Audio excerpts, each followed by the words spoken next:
امام احمد بن حنبل، امام شافعی کے نزدیک جائز ہے کہ فجر کی فرض نماز کے فوراً بعد آپ سنتیں پڑھ لیں، لیکن امام حنیفہ رحمہ اللہ تعالیٰ کے نزدیک فوراً بعد نہیں بلکہ اشراق کے وقت آپ پڑھیں، اور یہ عبداللہ بن عمر سے ثابت بھی ہے عملاً کہ، اور یہ جو حدیث میں آتا ہے کہ نماز کے بعد سنتیں پڑھی جائیں، تو احناف کے ہاں اس کا مطلب یہی ہے کہ نماز کے بعد اس وقت جب مکروہ وقت گزر جائے، اور وہ اشراق کے وقت گزر چکا ہوتا ہے، کیونکہ فجر کی نماز کے بعد نوافل نہیں ہے، تو اس لیے، اور صحابہ سے بھی منقول ہے، تو کسی وقت میں انشاءاللہ پورے ریفرنس کے ساتھ اس پہ دلائل ریکارڈ کروا دوں گا. ابھی تو صرف سائل نے جتنی بات پوچھی ہے تو صرف ٹو دا پوائنٹ اسی بات کا جواب دے رہا ہوں کہ فقہ حنفی میں یہی ہے کہ آپ اشراق کے وقت پڑھیں، فوراً بعد نہ پڑھیں. باقی اگر کوئی فجر کے فوراً بعد پڑھ رہا ہے، وہ فقہ حنفی کو فالو نہیں کرتا، تو اس کو پڑھنے دیں، اس میں پھڈے بازی والی بات نہیں ہے. آپ اس پر عمل کریں کہ ایک مسلک کو فالو کرنا چاہیے، دوسرے پہ تان و تشنیع نہیں کرنی چاہیے. یہ اسلاف کا طریقہ تھا، اور یہی طریقہ اس امت میں ایک ایسا طریقہ ہے جس سے امت اختلاف سے بچ سکتی ہے. اپنے دلائل دوسرے پر تھوپنا اور یہ کہنا کہ میں صحیح ہوں تم غلط ہو، اس سے امت میں اتحاد پیدا نہیں ہوگا. اتحاد اسی سے ہوگا کہ آپ ایک مسلک پہ اگر عمل کر رہے ہیں تو آپ اس پر عمل کریں، دوسرے کو آپ برا بلا نہ کہیں. تو حنفیہ کا اس بارے میں دو ٹوک اور واضح موقف ہے، اور یہ آثار صحابہ سے بھی ثابت ہے کہ فجر کی آپ کی دو سنت اگر چھوٹ جائے تو فوراً بعد نہ پڑھی جائیں بلکہ اشراق کے وقت میں پڑھی جائیں. اور یہ اشراق کے وقت میں پڑھنا افضل ہے، کوئی لازم نہیں ہے، بہتر ہے کہ اس کو پڑھ لیا جائے.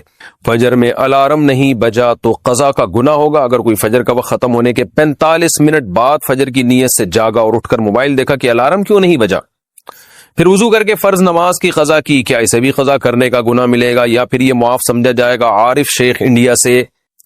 عارف شیخ صاحب، اگر پورا انتظام اس نے فجر میں اٹھنے کا کیا تھا پھر بھی بیچارے کی آنکھ نہیں کھلی تو پھر کیوں گناہ ملے گا؟ حدیث میں آتا ہے کہ لیس فی النوم التفریط فی الیقظہ.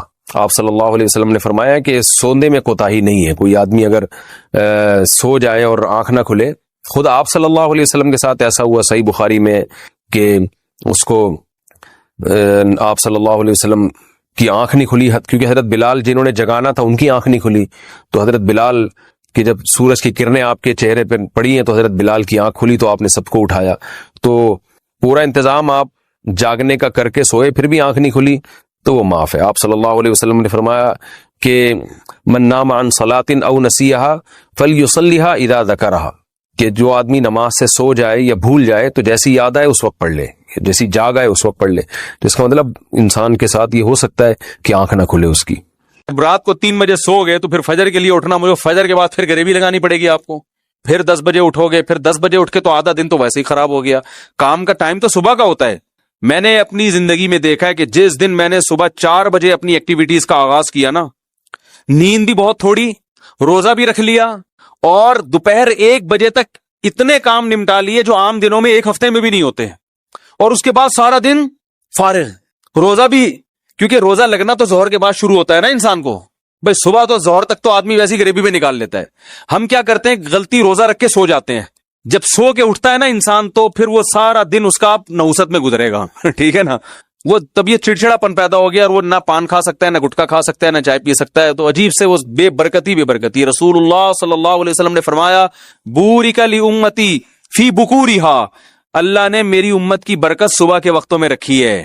صبح 2 گھنٹے کام اور شام کے 6 گھنٹے برابر ہیں. اور یہ غیر مسلم اب اس پر آ رہے ہیں. چائنیز صبح میں تھائی لینڈ میں تھا، میں نے صبح 6 بجے دیکھا مارکیٹیں کھلی ہوئی ہیں، آلو پیاز ٹماٹر بک رہے ہیں. ہم نے کہا یار ہمارے یہاں 6 بجے صبح جاؤ مارکیٹ، لوگ پاگل سمجھ کے آپ کو جیل میں بند کر دیں گے، یار یہ کچھ ذہنی مریض آ گیا ہے. 12 بجے تک بھی مارکیٹیں کھلی نہیں ہوتی. 12 بجے آپ صدر میں جاؤ کوئی بھی نہیں بیٹھا ہی نہیں ہوگا کوئی. تو یہ نحوست، یہ بے برکتی کیوں ہے؟ ہم کمپرومائز میں لگے رہتے ہیں. یار وہ کیا کہے گا، یار وہ کیا کہے گا، یار یوں کیا ہوگا، فلانا کیا ہوگا، یار وہ کیا کہے گا، یار وہ ابھی 3 بجے اس نے بلایا ہے وہاں چلے جاؤ، 3:45 بجے اس کی دعوت ہے وہاں چلے جاؤ، آج اس نے حلوہ پوری لا کے رکھ دی ہے. اگرچہ مجھے ڈاکٹر نے منع کیا ہے کہ بھائی پھٹ جاؤ گے، مر جاؤ گے، دھماکے سے ہلاک ہو جاؤ گے، لیکن اگر میں نے حلوہ پوری نہیں کھائی تو کسی کا دل دکھانا اسلام میں بہت سخت گناہ ہے بھائی.